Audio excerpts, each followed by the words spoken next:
que dejó el comienzo de la celebración de los 300 años de Montevideo, que vino rodeado de tanta polémica política previa. Lo concreto fueron 2 días de espectáculos musicales variados y de calidad, con centenares de artistas en los escenarios, que convocaron un público muy numeroso y entusiasta, no solo proveniente de la capital, sino también del interior.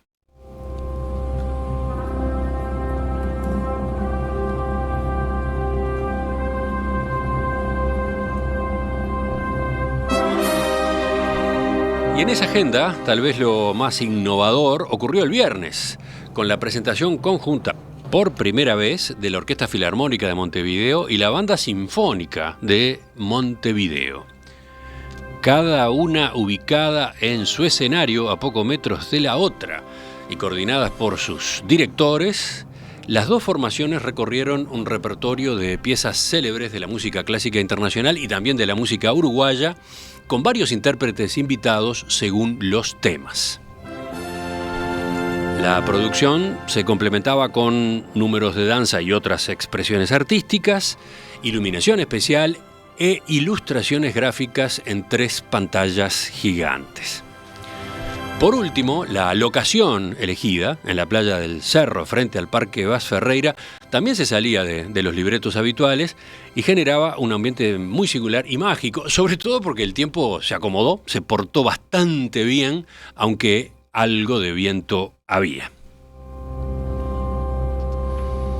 Todos ustedes seguramente escucharon o leyeron la promoción previa de ese concierto doble, pero no necesariamente escuchando o leyendo esa promoción uno se hacía la idea, uno podía imaginar cómo sería. Bueno, ahora que ya ocurrió, ahora que el resultado impresionó también, y con la ventaja de que hay un video en YouTube disponible para repasarlo, vamos a conversar con 3 de sus responsables, entre otras cosas para averiguar cómo fue por dentro esta experiencia.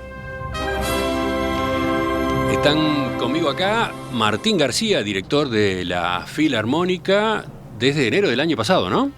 Desde enero de 2022. Exactamente. Bienvenido, Martín. Muchas gracias. Está también el otro Martín Jorge, director de la Banda Sinfónica de Montevideo, pero en este caso por teléfono. Buenos días, Martín. Buenos días, ¿cómo están? ¿Dónde te encontramos? Estoy en el nordeste de Brasil, camino a Fernando de Noronha en estos días. De vacaciones. Sí, bueno, vacaciones. Acabas de saciar la curiosidad de tus amigos acá que se preguntaban qué había sido de tu vida. No. Aprovechando después de este concierto del viernes, que fue un hito muy grande en nuestro quehacer, a unos días de vacaciones. Bueno, y por último saludo aquí en estudios a Igor Yebra, bailarín, coreógrafo, profesor, que fue director artístico del Ballet Nacional del Sodre entre 2018 y 2020, ¿no? Así es. ¿Y que últimamente en dónde andaba? Pues últimamente estaba en una obra de teatro haciendo El beso de la mujer araña junto a Eusebio Poncela. Hemos estado 1 año y medio de obra de teatro, más de 100 funciones. La verdad es que otra nueva experiencia para añadir a mi currículum, muy interesante y que me ha divertido mucho y he aprendido una barbaridad. ¿En eso estabas cuando te convocaron para esta producción? En eso estaba. ¿Y te vas a quedar unos días más todavía? Me voy a quedar, sí, me voy a quedar unos días, disfrutando el verano y el calor. Vamos por partes. ¿Qué les parece si en principio hacemos una aclaración, una explicación para los oyentes a propósito de qué son estas 2 orquestas o estos 2 conjuntos y en qué se diferencian? No sé cuál de los 2, Martín, arranca. Bueno, siempre es una pregunta. Primero, ¿qué diferencia entre filarmónica y sinfónica? Exacto. Y después, ¿qué es la banda y qué es la orquesta? Bueno, la banda sinfónica y la orquesta filarmónica son los 2 organismos sinfónicos de la ciudad de Montevideo. La orquesta filarmónica es la heredera de la Orquesta Sinfónica Municipal. Se cambió de nombre y agrandó sus filas a principios de los años 90 y luego un poco más en la década de los 2010. Y es una gran orquesta sinfónica que tiene todos los instrumentos de las distintas familias, los violines, las violas, los chelos, los contrabajos, los vientos, y tiene la integración propia de las orquestas del repertorio clásico y de las grandes orquestas sinfónicas del mundo. Y la banda sinfónica, vamos a preguntársela a tu tocayo, Martín Jorge, ¿qué es esa otra orquesta o conjunto? La banda sinfónica, igual yo creo que habría que hacer primero una diferencia que tiene que ver con los apellidos, que vos preguntabas, que es la pregunta más común de la gente: ¿cuál es la diferencia entre una sinfónica y una filarmónica? Y esa pregunta es ninguna. Simplemente son dos temas semánticos que pueden acompañar a lo mismo. En el caso de la banda, creo que la gran diferencia con la orquesta emergen de tradiciones distintas como ensambles musicales, y la diferencia más obvia es que las orquestas tienen una mayor cantidad de instrumentos de cuerda que otros tipos de instrumentos, y las bandas tienen una mayor cantidad de instrumentos de viento. Hay un equilibrio distinto en la composición, digamos. Hay un equilibrio distinto en la composición. De hecho, nosotros en Los Músicos, ahora seguro que Martín ahí va a gozar una sonrisa cuando yo diga esto, tenemos como una especie de Biblia, de enciclopedia británica que se llama el New Grove Dictionary of Musical Musicians, que desde hace más de 100 años es como la palabra maestra sobre qué es y qué no es en música, y el Grove define a la orquesta como un ensamble de instrumentos de cuerda de la familia del violín más contrabajos, a los cuales se suman distintos instrumentos de viento y percusión. Pero eso implica que la orquesta tiene una homogeneidad en un sonido que se lo da a la cuerda frotada, los violines, las violas, los chelos, los contrabajos. La banda, al tener mayor cantidad de instrumentos de viento, e incluso incluye algunos que no tienen las orquestas, como pueden ser, por ejemplo, los saxofones, tiene una mayor heterogeneidad de sonidos. Y si bien en las orquestas su estabilidad o su composición estable o su cantidad de instrumentos y sus repertorios ya están establecidos hace más de 150 años, o sea, digamos, ahí no sé si comparte, alrededor del siglo XVIII ya se establece lo que hoy consideramos una orquesta sinfónica, después simplemente va creciendo en cantidad de músicos según las dificultades de repertorios.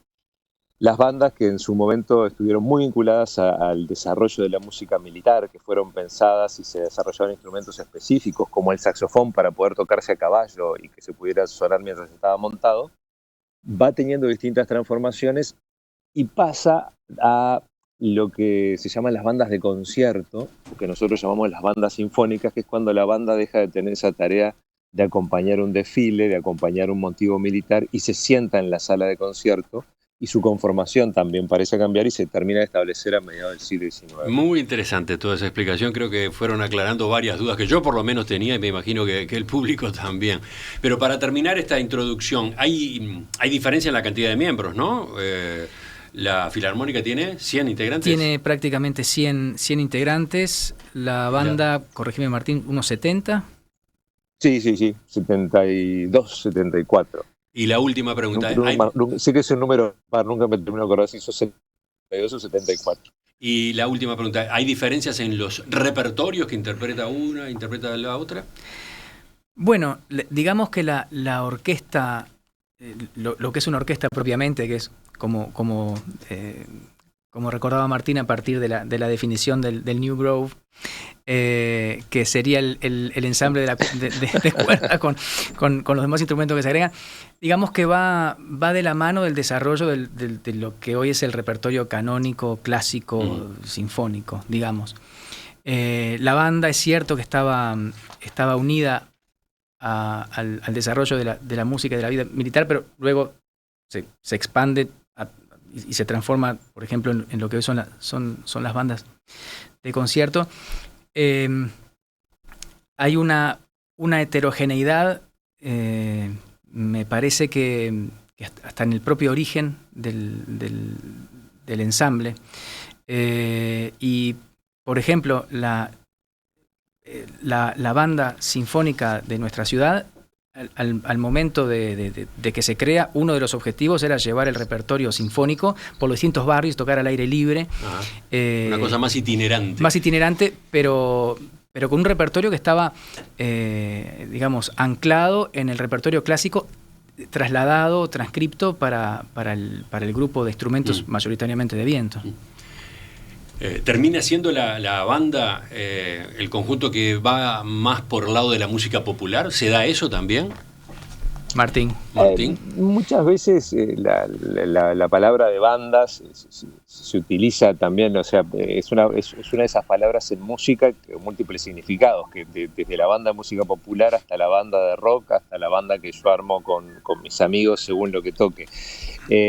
Yo creo que la heterogeneidad de su composición instrumental y las tradiciones de donde emana le permiten ciertas flexibilidades que también tiene que ver mucho con la cantidad de músicos, la tipología de músicos, si se establece como una banda de concierto o no, como es el caso de la Banda Sinfónica de Montevideo, que esa evolución que las orquestas tuvieron del siglo XVIII ya terminó para las bandas alrededor de 1950, ya se estableció lo que es una banda sinfónica, cuántos de cada instrumento, y eso aúna varias tradiciones. Por un lado, esta tradición que decía Martín, es la tradición de las transcripciones, es decir, obras que fueron pensadas para otros ensambles, como orquestas, se reescriben para los instrumentos de la banda.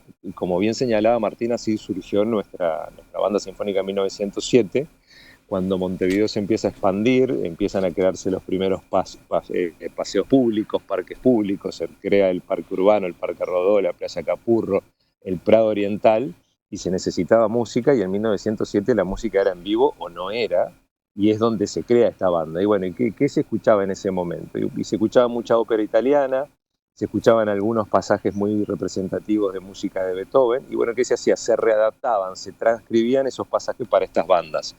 Y esa herencia, que la siguen manteniendo hoy las bandas de concierto, de tocar transcripciones, piezas originales para orquesta, en espacios distintos a los que podrían llegar las orquestas.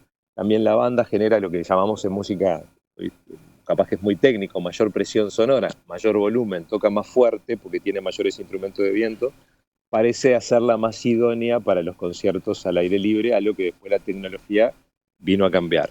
Y a partir de 1950 también desarrolla un repertorio propio, único para esa conformación que se establece de banda sinfónica, con nuevos compositores, nuevas composiciones, que todavía no sucede lo mismo, todavía no sucede que se transcriban para versiones de orquesta, aunque hay algunas que sí les pasa eso.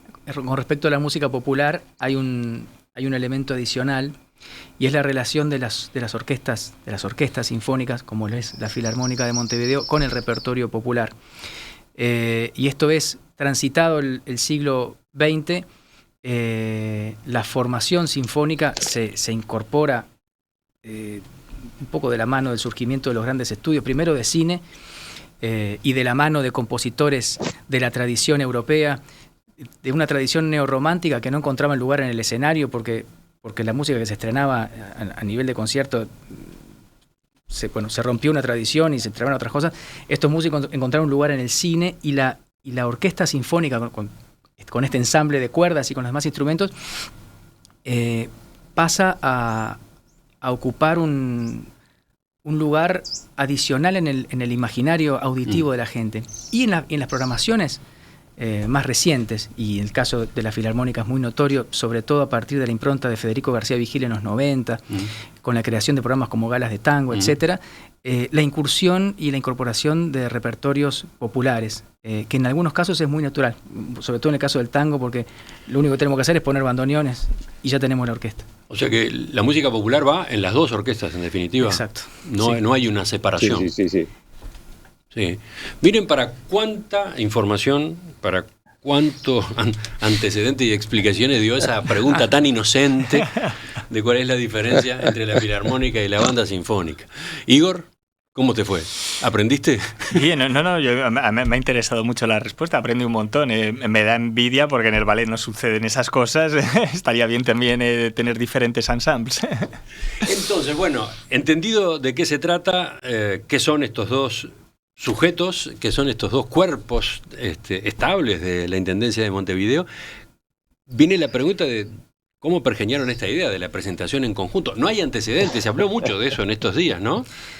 Sí, hasta que no lo vimos, no lo creímos.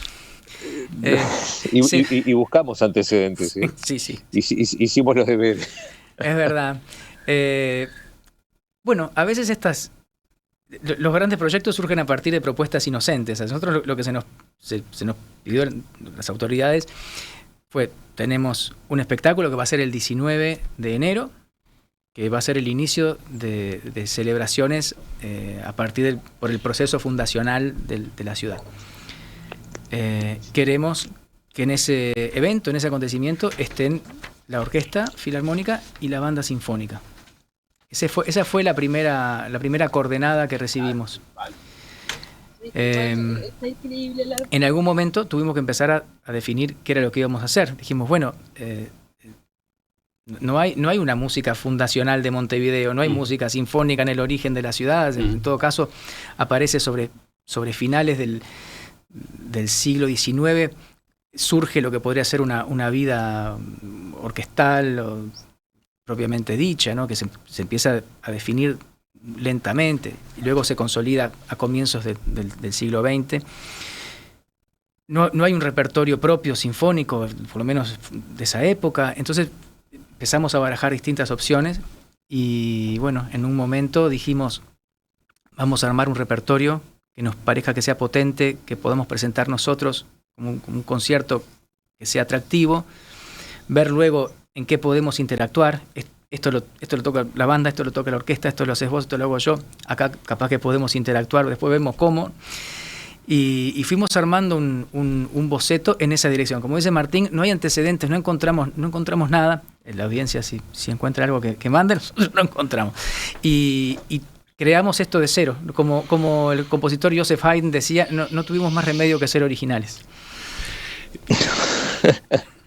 Creo que para complementar lo que dice Martín, en ese punto de partida, en ese gran desafío, hubieron dos, no sé si llamarlos pilares o dos cosas que tuvimos como guía.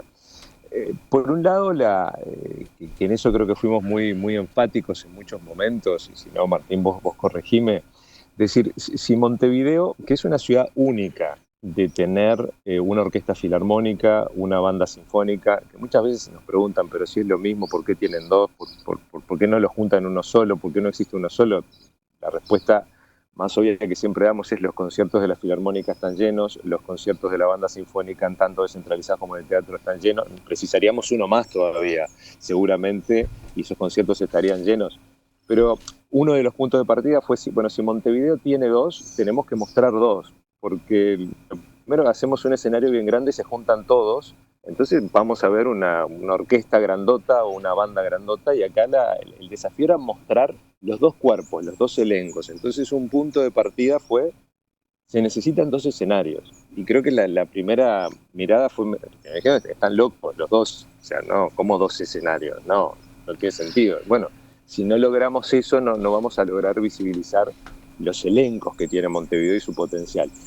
Y lo segundo fue una pista musical, también dentro de esta selección, de, bueno, ¿qué antecedentes en música hay? ¿Qué compositores se escribieron pensando en que una orquesta y una banda sonaron juntos? Y ahí teníamos dos caminos. Primero, una obra muy emblemática, que fue la que terminó el concierto en 1812, que creó el compositor Peter Tchaikovsky, donde, tratando de evocar una batalla entre rusos y franceses, hacia el final de la obra, una obra de gran porte, de gran carácter, aparece el sonido de la banda complementando el de la orquesta de alguna manera, para darle más brillantez, más robustez, y una obra que fue pensada originalmente para ser tocada al aire libre. Y en lo segundo, una tradición que tiene que ver con la ópera italiana, que es algo también muy querido, muy en el corazón uruguayo, y de donde se desarrolló mucha de la música sinfónica en Uruguay a través de la ópera italiana y los inmigrantes. Es muchísimas óperas italianas del repertorio belcantista, fundamentalmente, para los que conocen las óperas de Bellini, de Donizetti y de Verdi, suelen tener un número que se llama, o un fragmento donde se incluye la banda interna, donde la orquesta en el foso alterna con un ensamble que varía, y se siente que viene de atrás del escenario para, por ejemplo, en Macbeth se siente la banda interna para simbolizar que el rey está llegando, y se sienten instrumentos que vienen de atrás del escenario. En Rigoletto se siente la banda interna cuando hay una fiesta, en La Traviata se escuchan los valses desde lejos, y la más impresionante de todas esas bandas internas es la de Aida, la de la última gran ópera seria de Verdi.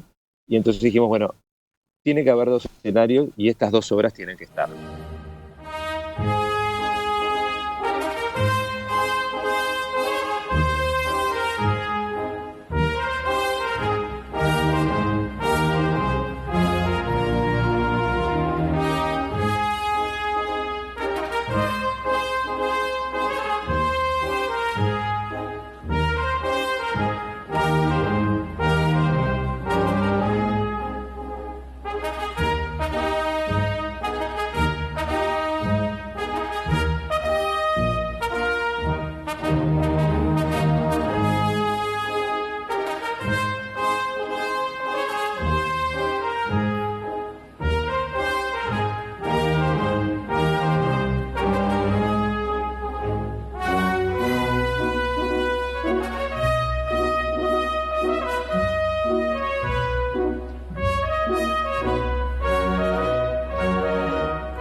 Pero bueno, después estaba, claro, estaba la duda de cuánto tocaban juntos, de cuándo tocaban separadas las dos bandas, de cómo se disponían físicamente, ¿no? Eso de los dos escenarios.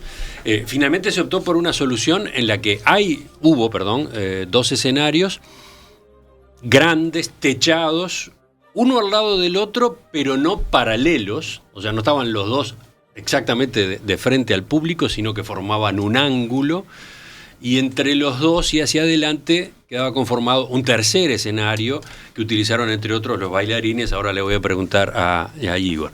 Ese detalle de que los dos escenarios de las dos orquestas estuvieran en ángulo fue, supongo, fundamental, porque eso les permitía a su vez a los directores verse, ¿no? Bueno, ahí hubo una solución también de orden técnico y de la propia construcción del escenario. El lugar, el emplazamiento del escenario también fue todo un tema y que transitó buena parte del año pasado. Y el ángulo y la forma que adoptó este escenario doble terminó siendo también una decisión de orden técnico para viabilizar este monstruo que no existía. Como decía Martín, una opción era juntar más de 170 músicos en un escenario y mezclar todo. La otra era precisamente eso, visibilizar ambos elencos. Entonces, bueno, se encontró esta solución, y el hecho de que estuvieran inclinados, para nosotros, o por lo menos para mí, hasta que llegamos al lugar, yo no sabía si esto nos iba a permitir vernos más entre Martín y yo, o vernos menos, poder interactuar más o menos. Y de hecho contamos con un apoyo a nivel visual con pantallas. Yo veía a Martín a través de un monitor y él me veía a mí. Después en el concierto yo creo que lo miré 2 veces el monitor, no mirábamos de costado. Sí, yo también. Me he dado vuelta y te miraba vos directamente. Sí, exacto, sí. Sí, porque de hecho podían verse. Sí. Si giraban se veían. Los músicos no, el resto de los músicos no. Estaba cada uno adentro de su espacio. Y tenía como referencia la mano del director. Y una cosa importante, porque es distinto el formato que adquirimos cuando ensayamos, porque ese fue otro tema. ¿Dónde metemos nosotros para poder ensayar todo esto tan grande? Ensayamos en el ballroom del Radisson, aquí donde estamos, y bueno, por el espacio nos obligó a ubicarnos de otra manera. Hay fotos de esto que van a quedar, yo creo, para siempre como una curiosidad, con los elencos enfrentados y los directores espalda con espalda. Sí. Eso es más complicado todavía. Nos permitió armar musicalmente el espectáculo en estos ensayos y trasladarlo al escenario. Y bueno, cuando escuchamos ese primer ensayo acá en el Radisson, dijimos, funciona. Ustedes, quienes están escuchando del otro lado del receptor, ¿ustedes estuvieron el viernes allí en la playa del Cerro? ¿O ustedes siguieron la emisión en televisión, concretamente la de TV Ciudad, o vieron después, porque el video está disponible, vieron después la grabación? ¿Cuáles fueron sus impresiones? Nos interesa tener ese feedback, porque ahora vamos a continuar y vamos a incorporar a Igor para conocer de qué manera se complementó el trabajo de las dos orquestas de la Filarmónica y la Banda Sinfónica con lo visual. Estuvo espectacular, un tipo de producción que debería repetirse. Felicitaciones, dice Ana. Muchas gracias. Repetirse. Igor sonríe allí. Es flor de desafío esa alternativa, ¿no? José dice, gracias, vivo en el Cerro. Para mucha gente que no tiene para una entrada fue aquello una maravilla. Otra dice, no tengo palabras para agradecer a ambos lo que lograron con sus músicos. De vuelta aparece el término maravilla, grandiosidad. Lo vi por televisión a muchos kilómetros de distancia y mi emoción fue tremenda, señala Laura. El espectáculo del viernes de noche en la playa del Cerro, donde tocaron juntas por primera vez la Orquesta Filarmónica y la Banda Sinfónica de Montevideo, resultó innovador y de alta calidad.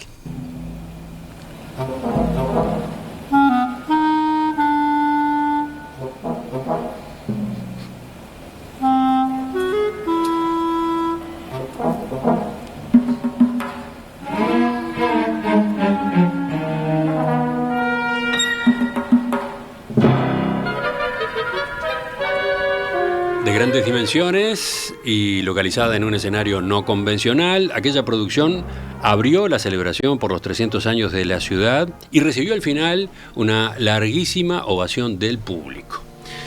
¿Cómo se gestó esa experiencia? ¿Cómo la vivieron? ¿Quiénes la concibieron y dirigieron?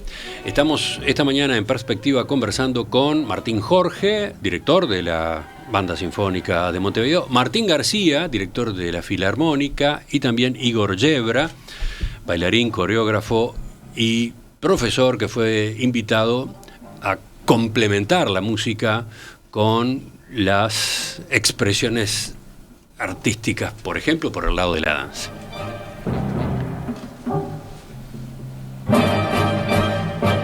Acá estamos evocando otro de los momentos del espectáculo, cuando la música ya era uruguaya, ¿no? Música uruguaya, pero claro, música, ¿cómo decirlo? Música culta uruguaya con raíces populares. Llorés Lamarque Pons, ¿no? Llorés Lamarque Pons, además de compositor serio, una figura, un pianista de cabaret, una figura de la radio, un divulgador importante en su momento, y esta es la primera obra sinfónica con tambores de candombe incorporados al conjunto. Fue todo un shock en su momento, ¿no? En la historia musical uruguaya. Sí. Bueno, en este caso lo que escuchamos, Martín, es una transcripción para banda realizada por ti.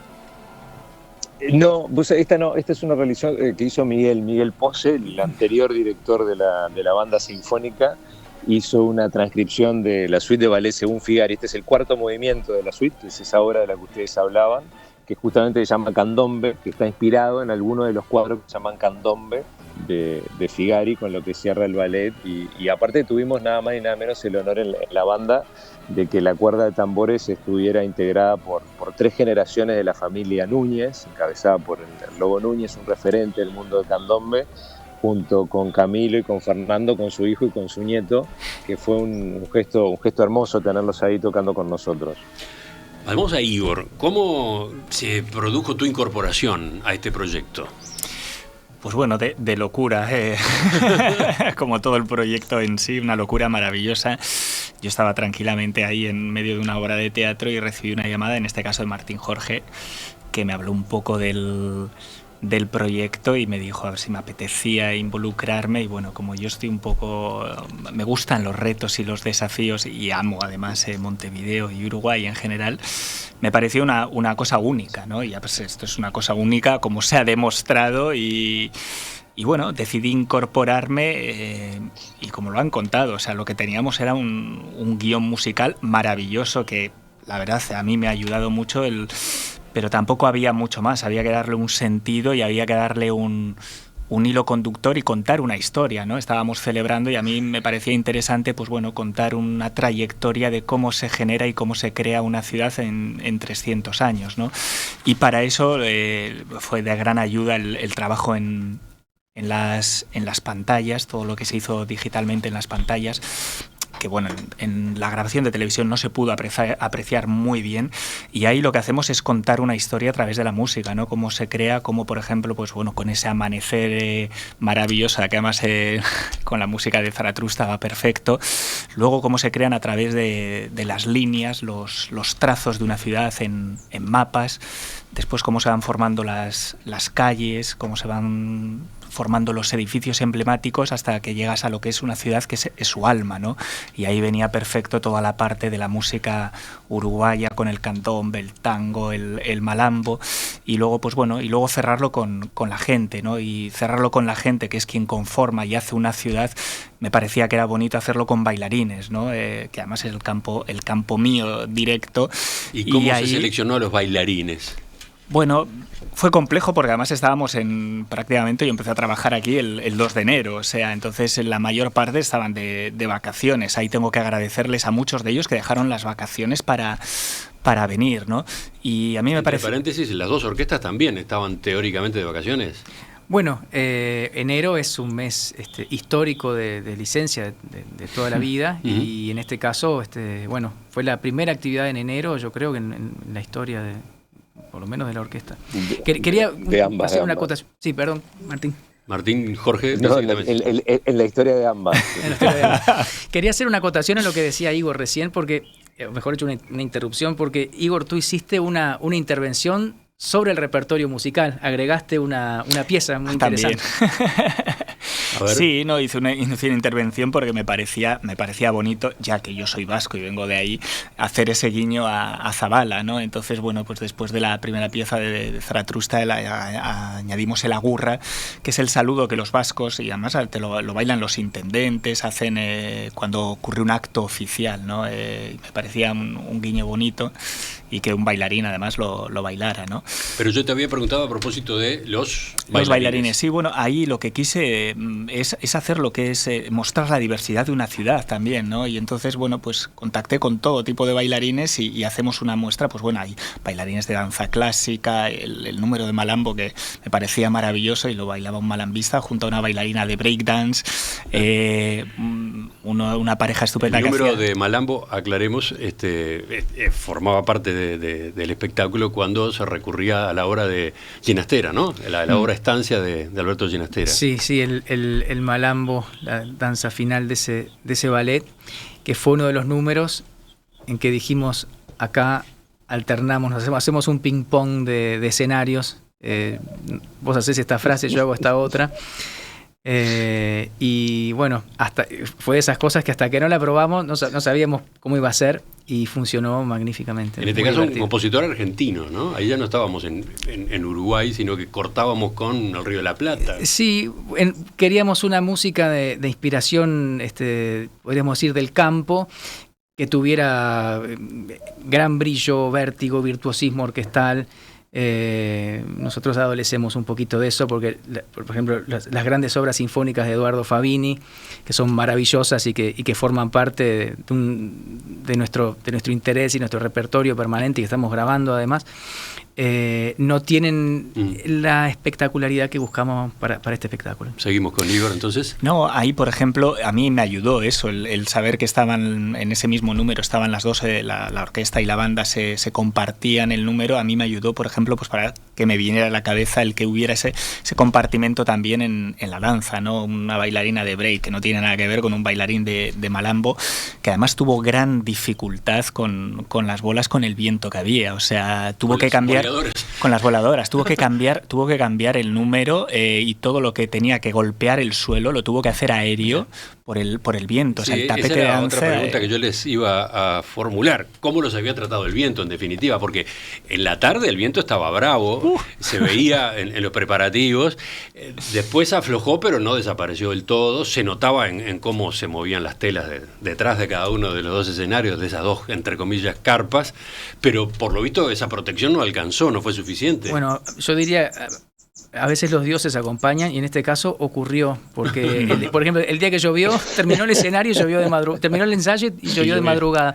Y en el caso de los escenarios, lo que a mí me pasó que cuando sentía el viento, cuando nos acercábamos al cerro, que me preocupaba, se armó de una manera tal, cubriendo con telas determinados espacios que quedaban en la estructura, que no había corriente arriba del escenario.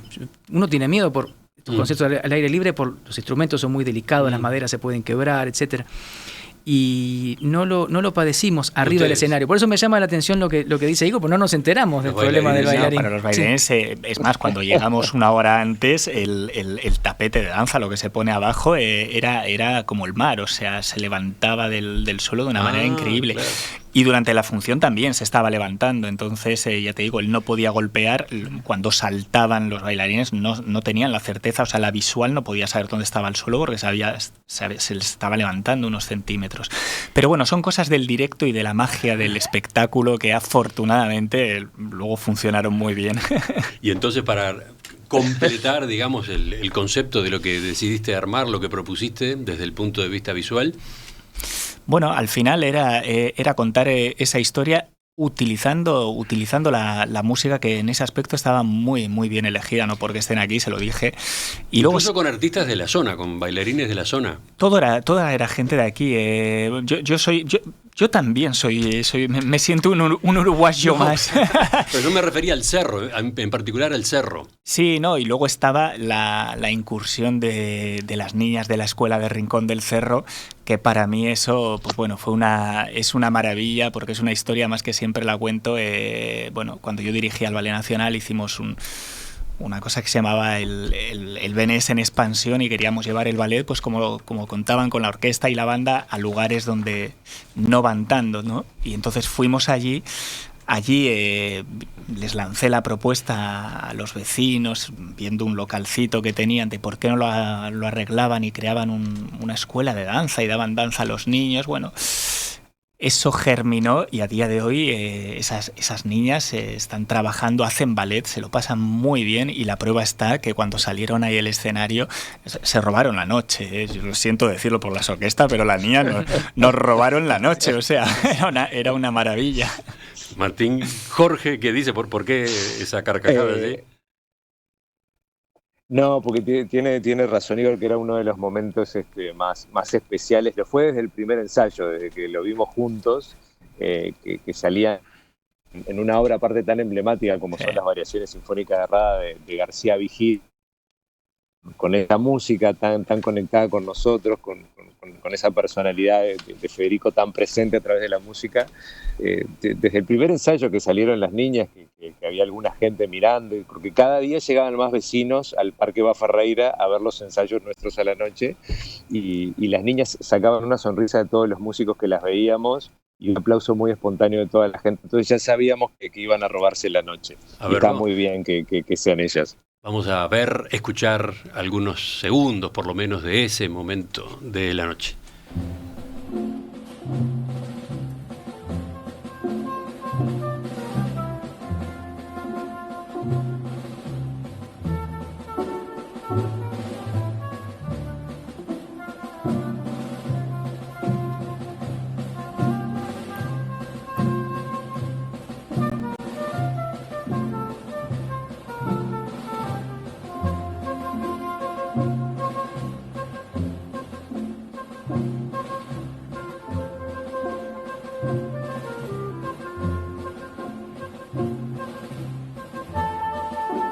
Como ustedes decían, es Variaciones sobre un tema de Rada de Federico García Vigil, ¿no? Esto es a propósito de una canción de Rada, ¿no? El Candombe pa'l Fato, un candombe pa'l Fato, en esa transformación que hizo García Vigil, en la que se acercó al bolero de Ravel, ¿no? Una cosa por el estilo. Sí, es una idea bastante genial. Federico, que fue maestro de Martín, Jorge y mío, incursionó, sobre todo en su época más joven, como compositor. Luego, cuando se hizo famoso como director, creo que bastante menos. Y esta es una de las obras que hizo cuando ya era un director, digamos, consagrado. Y la idea, en verdad, es muy, muy original y muy interesante, que es tomar la estructura del bolero de Ravel, que tiene el ostinato con el tambor. En este caso el tambor hace un ostinato, pero con el ritmo de marcha camión de la murga, y pone en lugar de la larga melodía del bolero, está una melodía muy larga y muy, muy linda de Rubén Rada, que la trata del punto de vista orquestal, de la orquestación, tal como lo hace Ravel, con los mismos grupos de instrumentos, los mismos instrumentos. Es nuestro bolero de Ravel. Nuestro bolero de Ravel. Y Federico decía, cuando yo era joven, yo no quería ser director, yo quería ser orquestador, quería ser como Ravel, por eso me fui a estudiar a Francia. Y funciona muy bien. Sí, realmente que sí.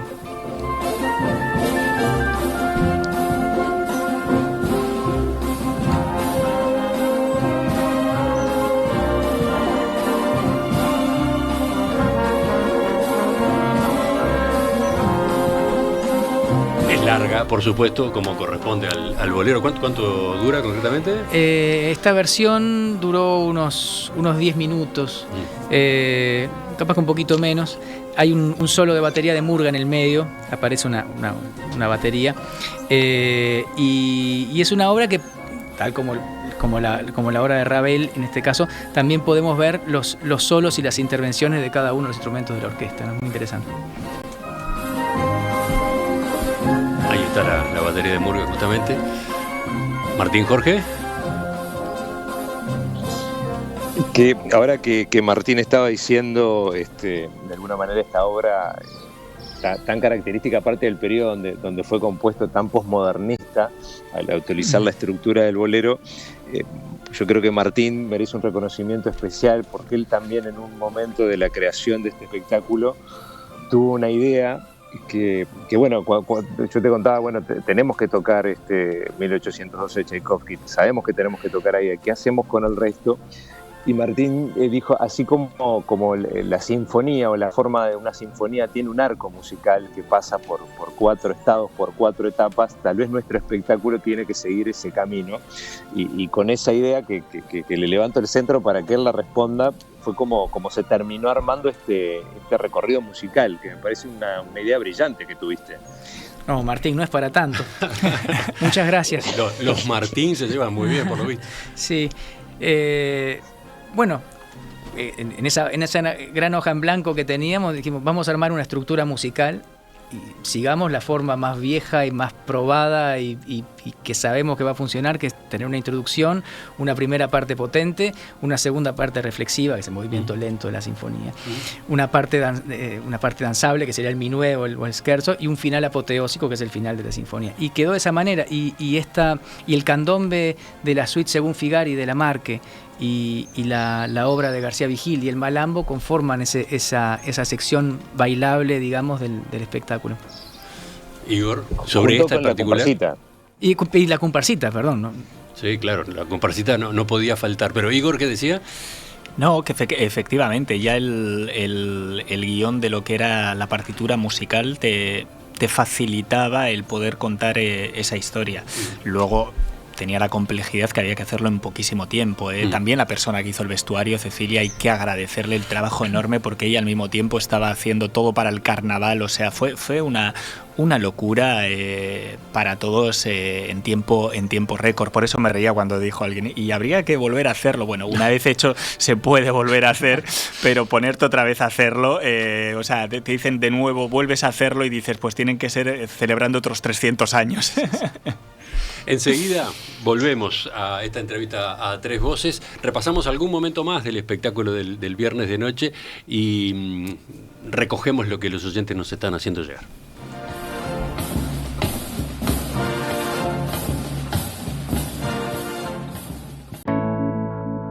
Comentarios de los oyentes, una cantidad, todos en general muy elogiosos, hasta alguno que se avergüenza de ser tan elogioso. Dice, me cuesta no encontrar críticas para hacer, en fin. Acá, por ejemplo, Alberto dice, fue un espectáculo sublime, una lluvia de cultura sobre el pueblo, sobre la gente en un barrio como el Cerro, un barrio icónico. Dice Laura, de vuelta agradecimiento, no tengo palabras para agradecer a ambos lo que lograron con sus músicos, maravilla, grandiosidad. Después, lo del concierto en el Cerro fue conmovedor. La parte de la participación de las guitarras de Citarrosa, emocionante. Un bálsamo al alma, dice Roque.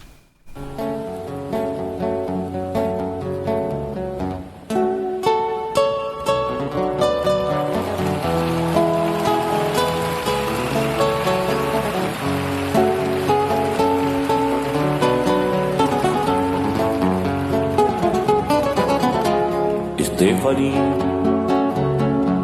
no hay dolor más atroz que ser feliz, decías anoche. Sí, este fue uno de los momentos culminantes, ¿no?, del repertorio.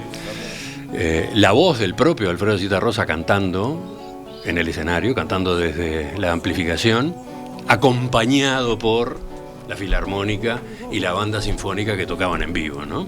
Más las guitarras, el cuarteto de guitarras encabezado por Julio Covelli.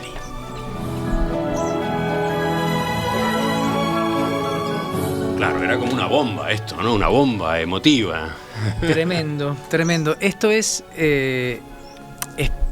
fruto del espectáculo que hicimos en 2023, Adagio a Citarrosa, con arreglos orquestales nuevos, con Covelli y su cuarteto de guitarras. y con una tecnología que nos permitió extraer la voz de Citarrosa con una calidad y con una libertad para manejarla, que es prácticamente como estar interactuando con el cantante. Esa era una de mis preguntas. En la pista que ustedes utilizaron está solamente la voz de Citarrosa, no hay la instrumentación de la grabación original. Está solamente la voz. Solamente la voz. Sí, hay un antecedente, un espectáculo que se hizo a principios de los 2000 en calidades con medios técnicos muy inferiores, y la tecnología que tenemos ahora nos permitió extraer la voz prácticamente de cualquier tema que quisiéramos, incluyendo este, y además se maneja a través de un dispositivo que permite cambiar la velocidad, además cada una de las cuartetas está editada de manera separada, entonces permite una espontaneidad en la interacción con la voz. El que opera la consola es como si fuera un músico de la orquesta, digamos. Sí, muy interesante esa parte tecnológica, pero el resultado era... Es un golpe directo al pecho, es tremendo. Sí, un golpe directo al pecho, al mentón. No, mira que a mí, yo además se lo pregunté, le dije, pero ¿y qué vamos a hacer? ¿Esto va a ser solo la música? Y cuando me dijo, no va a sonar la voz, dije, tenía mis dudas, porque no sabía, y cuando vi lo que se producía, es impresionante. Son arreglos musicales de Franco Polimeni magníficos, y lo pudimos hacer, además, está hecho con el apoyo, con el aval y en buena medida con la iniciativa del archivo Citarrosa y de los herederos. Martín, Jorge, ¿tú qué agregas sobre esta interpretación en particular? Yo comparto esa mirada de Martín, que era un golpe al pecho, pero una caricia al alma al mismo tiempo. Era un momento propio de la Filarmónica, donde todos en el escenario de la banda nos sentábamos a disfrutar y a escuchar, porque realmente era muy conmovedora. Lo fue desde el primer ensayo que lo escuchamos, y el espectáculo que había hecho la Filarmónica en el año anterior también había sido impactante, y era una de esas cosas que sentíamos que nos conectaban con lo mejor de nosotros mismos, de ser uruguayo, de la música. Y esto que hacía Martín sobre este arreglo que hizo Franco Polimeni, que arregló otras de las piezas para este concierto, que encuentra el punto justo del diálogo, esa pregunta que vos nos hacías antes, entre la música culta o la música clásica y la música popular.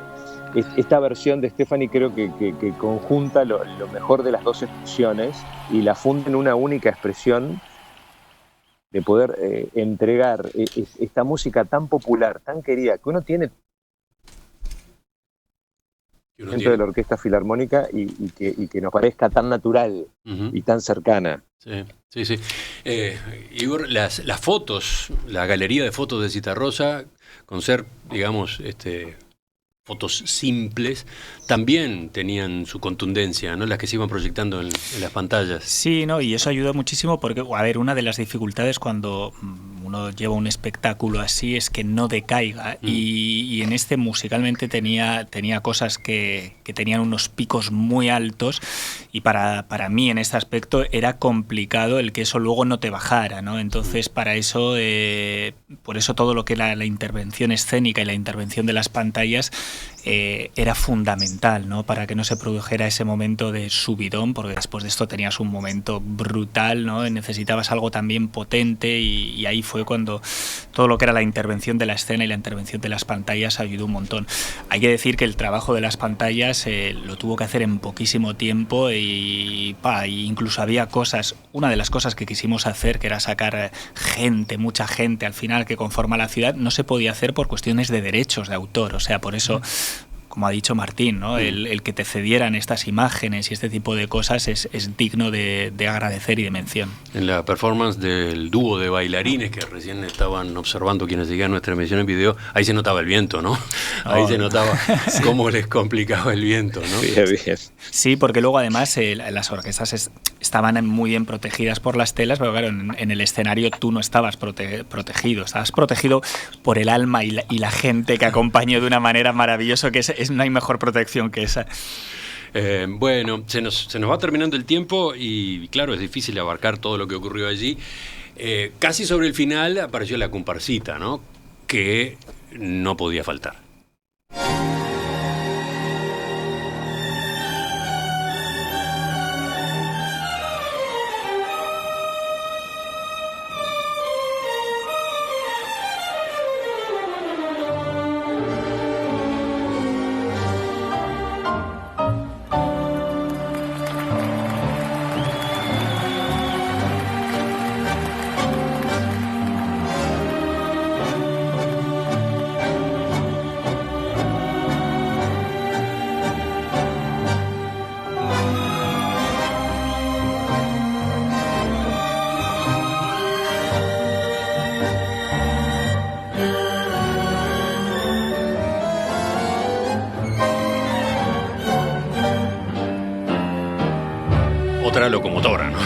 Otra máquina imparable. Otra máquina imparable.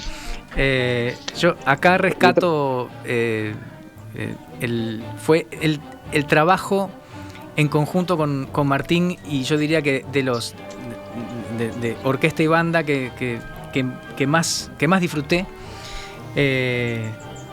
Acá interactuamos nosotros con la versión de Toto Damario, de la comparsita, que se toca desde la década del 90 y que forma parte de los espectáculos emblemáticos de la orquesta, que se llaman galas de tango, y que funciona precisamente, la filarmónica se transforma en una gran orquesta de tango, como si fuera la orquesta de Aníbal Troilo, mucha cuerda, 4 bandoneones y piano.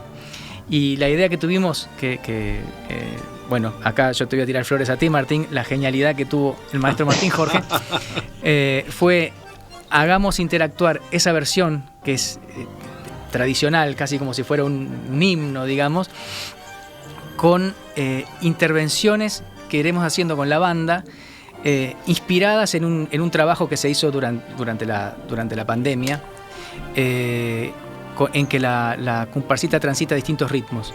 Y precisamente lo que hicimos fue eso, fue intercalar la versión de Damario con estos ritmos que incorpora la banda, y luego terminar todos juntos en una explosión, ¿no? Y yo ahí le tiro flores a los bailarines, pero además antes lo comentaba sí. Con Martín, porque para ellos al principio no lo veían, ¿no? Porque para ellos bailar esto es como para un bailarín de clásico, dices, voy a hacer el Lago de los Cisnes, y que en medio te dicen, y ahora en medio del Lago de los Cisnes tienes que hacer, no sé, salsa, ¿sabes? O sea, para ellos era como, ¿y ahora qué?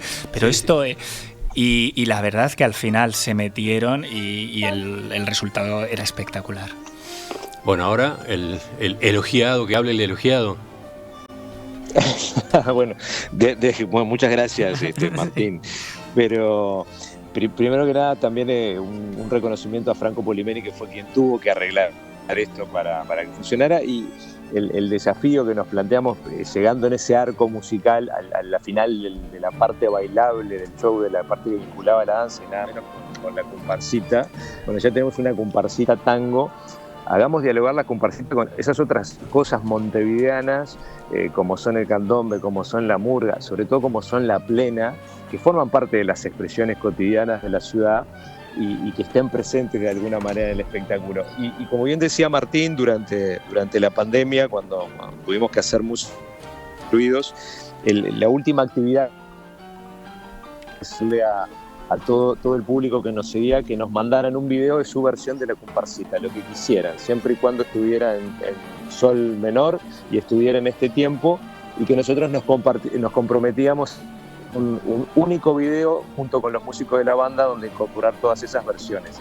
Y cada persona de distintas partes de Uruguay y del extranjero nos mandó su versión de la comparsita en distintos instrumentos, en distintos estilos, y ahí creamos una mega comparsita que sigue estando todavía en YouTube, y que bueno, cuando llegó el momento de hacer esta fusión, dijimos, bueno, la pandemia nos dejó este aprendizaje, nos dejó que la comparsita es una gran música, que lo resiste todo, que puede ser adaptada a prácticamente todo. Bueno, hagamos nuestra adaptación dialogando con el resto de las expresiones montevideanas, y creo que lo logramos. Creo que era un gran momento, lo disfrutábamos mucho nosotros en la banda, la interacción con la orquesta, el estallido del público cada vez que sonaba la versión en plena de la comparsita, y decíamos, realmente era el camino a seguir para esto.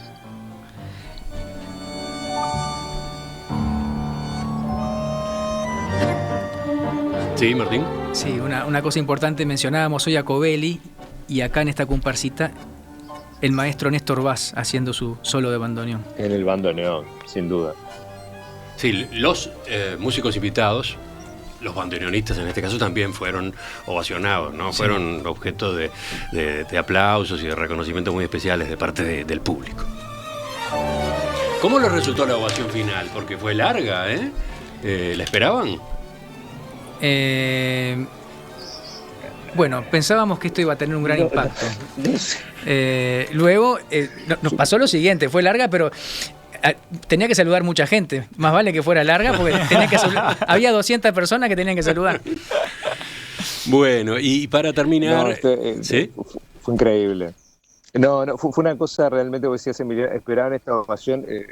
Creo que por lo menos esperábamos llegar al final correctamente y cerrar ese espectáculo. Impactaba mucho ver al público de los escenarios, no sé si a Martín le pasaba lo mismo, era mucha gente. Realmente la falda del cerro vista de los escenarios como artista podía resultar intimidadora porque era muchísima gente y creo que resultó inspiradora y muy cálida y sobre todo creo que aprovechando que decíamos para el final una primera reflexión que me gustaría dejar es toda esta conexión, porque la gente realmente vos la sentías que estaba conectada con el espectáculo que la decía, se basó en un espectáculo de música sinfónica, por decirlo de alguna manera, con muchísimas cosas de música clásica, que muchas veces la gente le tiene miedo y a veces no es la primera opción para un espectáculo multitudinario o popular porque parece que uno no va a conmover, que si no tenemos algo más cercano, más conocido, más popular, no va a funcionar. Y a mí me deja enormemente satisfecho de poder haber vivido, haber presenciado, haber sido testigo que las autoridades, los tomadores de decisiones políticas también y el público en general, del poder de la conmoción de la música clásica, de la música sinfónica, cuando está bien hecha, cuando está hecha con seriedad, cuando está hecha con respeto por la gente, por los músicos, por los artistas, cuando está tocada desde el corazón, sigue transformando y sigue tocando almas de una manera que otros géneros no pueden. Y entonces yo me quedo muy contento de que este arranque de celebraciones haya habido esta puesta en valor de algo que para nosotros es cotidiano y es obvio, pero que lo haya permitido llegar a un público mayor. Repito lo que quedó dicho, está disponible una grabación, la de la emisión que hizo en vivo TV Ciudad, está en YouTube. Creo que es una buena aproximación al espectáculo.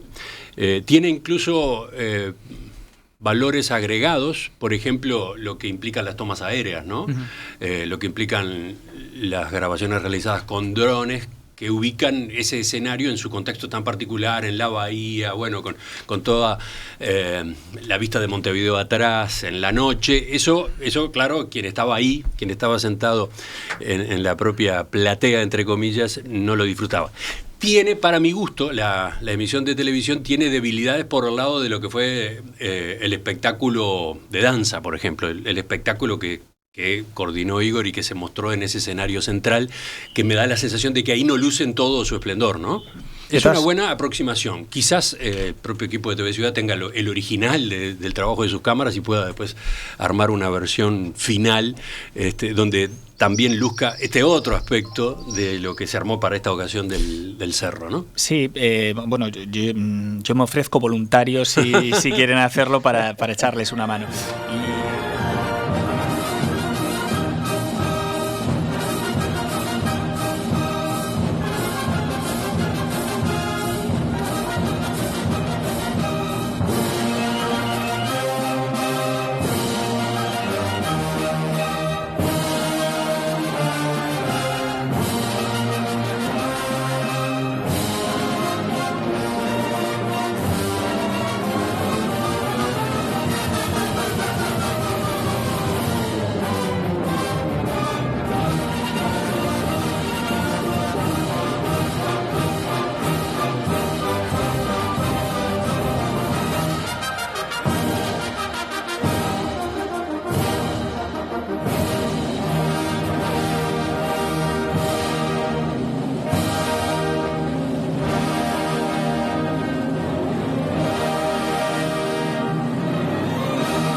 Lo que decíamos del saludo final, lo que era impresionante, porque yo he estado en muchas cosas y también espectáculos muy grandes de este tipo.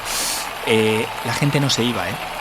No, es que aunque fue larguísimo, la gente no se iba. Igual veías 2 o 3 personas que empezaban a caminar, pero no se iba durante los 20 minutos o más que se estuvo ahí. Era una cosa increíble, que además yo me acuerdo que estaba al lado con el que tenía que dar el go para terminar y lanzar el último, y me decía, y yo qué sé, digo, vamos, espérate un poco más, digo, porque estos además se han emocionado y seguían saludando y le agarraron gusto, la verdad que se gustaron los dos y repetimos la comparsita y no paraban. Sí, claro, hubo un bis, ¿no?